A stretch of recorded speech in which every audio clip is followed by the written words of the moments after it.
Next one 226th question చూడండి. So refractive indexes are what is given. Refractive indices PQRS 1.77, 1.5, 2.42, 1.31 respectively for the same angle of incidence. అన్నిట్లలో same angle of incidence air. The angle of refraction will be maximum in. So angle of refraction maximum, angle of refraction ఎక్కువగా ఉండాలి. angle of refraction ఎక్కువగా ఉండాలి అని అంటే angle of refraction ఎక్కువగా ఉండాలంటే refractive index అంటే తక్కువ బెండింగ్ జరగాలి. తక్కువ బెండింగ్ జరగాలంటే రీఫ్రాక్టివ్ ఇండెక్స్ తక్కువ ఉండాలి. రీఫ్రాక్టివ్ ఇండెక్స్ తక్కువ ఉండాలి. కాబట్టి రీఫ్రాక్టివ్ ఇండెక్స్ తక్కువగా ఉన్నది ఏంటిది 1.31, 1.31. కాబట్టి ఎస్ అనేది నాకు కరెక్ట్ ఆన్సర్ అవుతుంది. అర్థమవుతుందా. ఈ రీఫ్రాక్టివ్ ఇండెక్స్లు ఇచ్చినాడు, ఇచ్చేయమన్నాడు. ఒకే రకమైన యాంగిల్ ఆఫ్ ఇన్సిడెన్స్ ఉందట, కానీ రీఫ్రాక్షన్ యాంగిల్ ఎట్లుండాలట, ఎక్కువగా ఉండాలి. రీఫ్రాక్షన్ యాంగిల్ ఎక్కువగా ఉండాలి. రీఫ్రాక్షన్ యాంగిల్ ఎక్కువగా ఉండాలంటే ఏం కావాలి, తక్కువ బెండ్ కావాలి. తక్కువ బెండ్ కావాలంటే రీఫ్రాక్టివ్ ఇండెక్స్ ఎట్లుండాలి, తక్కువగా ఉండాలి.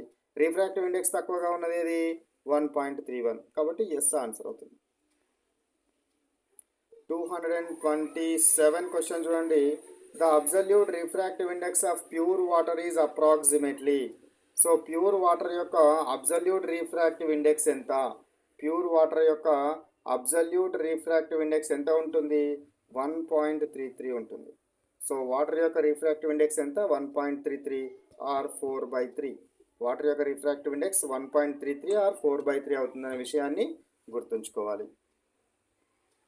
నెక్స్ట్ 228 క్వశ్చన్ చూడండి. Refractive index of water with respect to air is 4/3. Refractive index of water యొక్క రిఫ్రాక్టివ్ ఇండెక్స్ ఎయిర్ తోటి పోల్చినప్పుడు the refractive index of air with respect to water is. So ఇది 4/3 ఉన్నది కాబట్టి ఇదెంత అవుతుంది, 3/4 అవుతుంది. రివర్స్ అవుతుంది కాబట్టి దీని వాల్యూ 0.75 వస్తుంది. Answer is 0.75. ఓకే, అది రివర్స్ చేసినప్పుడు ఇది రివర్స్ అవుతుందని గుర్తుపెట్టుకోవాలి మీరు. నెక్స్ట్ 229 క్వశ్చన్ చూడండి. The refractive indexes of water, sulphuric acid, carbon disulphide. Water, sulphuric acid, carbon disulphide. ఇంకొకటి ఏముంది, 4 ఉన్నాయి కదా. వాటర్, సల్ఫ్యూరిక్ యాసిడ్, గ్లాస్ ఉంది ఒకటి, glass. Water, sulphuric acid, glass and carbon disulphide. Light travels slowest in. Light స్లోగా travel చేయాలనంటే light స్లోగా travel చేయాలంటే ఏ విధంగా ట్రావెల్ చేయాలి, రీఫ్రాక్టివ్ ఇండెక్స్ ఎక్కువ ఉండాలి. రీఫ్రాక్టివ్ ఇండెక్స్ ఎక్కువగా కనుక ఉన్నట్టయితే స్పీడ్ ఆఫ్ లైట్ తక్కువగా ఉంటుంది.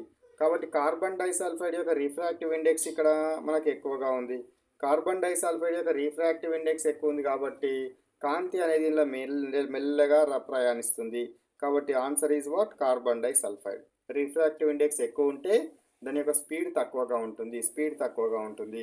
So speed is inversely proportional to refractive index.